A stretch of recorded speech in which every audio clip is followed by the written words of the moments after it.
Today I'm going to share with you 3 exercises that I love to do with beginners using a stability ball. The first one is using the stability ball for squats on the wall. So I bring the ball up right underneath the shoulder blades, abs are tight.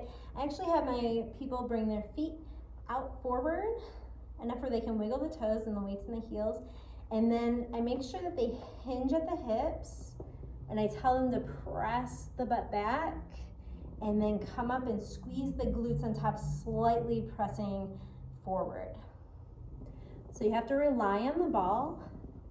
This is a great exercise for the glutes, the quads, and it's a great way if you're having any knee pain to do squats. I'm just going to do a couple more.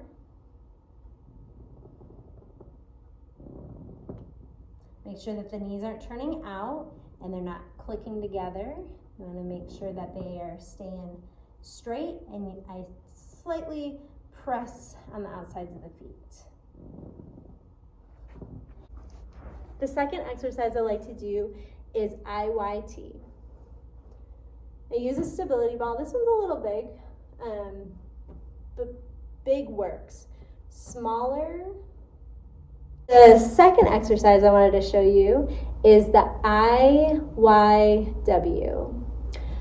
If I have someone with a lower back issue, I'll just have them have the knees on the ground, or if they have a foot issue, if they're feeling really good, I have them come up onto the toes so they're working the whole posterior chain if that feels okay with them.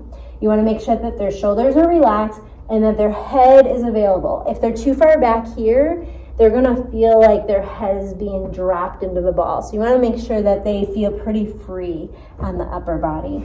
We're going to start with the eye. Palms are facing towards each other, thumbs are up. We're squeezing shoulder blades together. Make sure the shoulders don't come up to the ears, but they stay down. And then we go to a Y, which is a little bit wider. Retract the shoulder blades.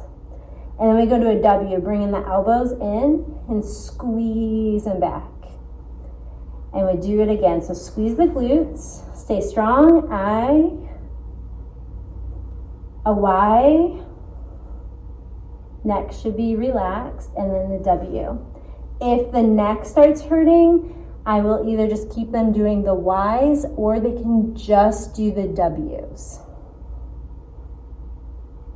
The third exercise that I love for beginners on the ball is the hamstring curl. A lot of times in the normal population, especially in women, hamstrings are weaker. And you don't really get into the hamstring, especially if you have anybody with a lower back issue. So I have them bring the heels up. Typically you want a ball where you're 90 degrees. This is a little bit past that, a little bit big. And I'll have them press the heels in, and as they're doing that, I'll have them draw the belly button in and then come out and in. So I'm still working the hamstring here, and I'm stabilizing the back.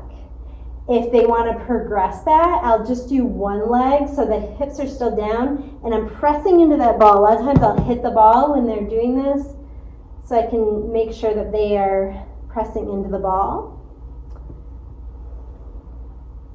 And then the third progression is keeping both heels on the ball, lifting the hips. So you want to be nice and steady here. And then if you're up here and you're locked in through your glutes, you can straighten and bend the knees for that hamstring curl. If you see a lot of rocking here or the ball going all over, you know that they're not quite ready for that, and I have them put their hips down. You also want to make sure that the edge of the mat is not right where they're rolling up, because what happens is it has to go up over the mat, and then it becomes unstable. If they're strong enough to keep a stable core while doing that in pelvis, then they're good to go. But if not, you want to make sure that's not hitting the bottom of the mat. I did that a lot. When I was a new trainer, I absolutely forgot that the mat mattered, and it just saves you time if you don't have to think about that. So thank you for watching, and I hope you have a great day.